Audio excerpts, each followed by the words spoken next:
अस्सलाम वालेकुम। 21 सितंबर को पाकिस्तान तहरीक इंसाफ का लाहौर में मुनक्किद होने वाला जलसा इंतहाई अहमियत का हामिल है।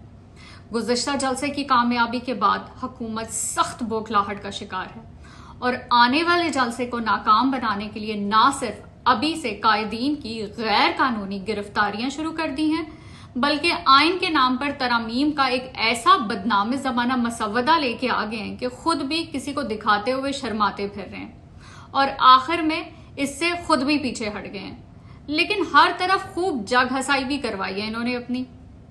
दूसरी जानिब जानिसारे इमरान खान खौफ के तमाम बुत तोड़ के जलसा मुनक्किद कराने और इसमें शिरकत पर डटे हुए हैं, क्योंकि वो भी जानते हैं कि ये जलसा एक तरफ पाकिस्तान को हकीकी आज़ादी दिलाने में अहम किरदार अदा कर सकता है और दूसरी जानिब मुल्क के मकबूल तरीन लीडर इमरान अहमद खान नियाजी को गैर कानूनी कैद से निजात भी दिलवा सकता है।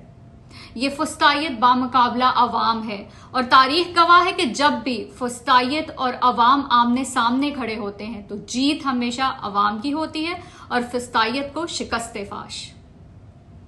इमरान खान जिंदाबाद और हमारा पाकिस्तान पाइंदाबाद।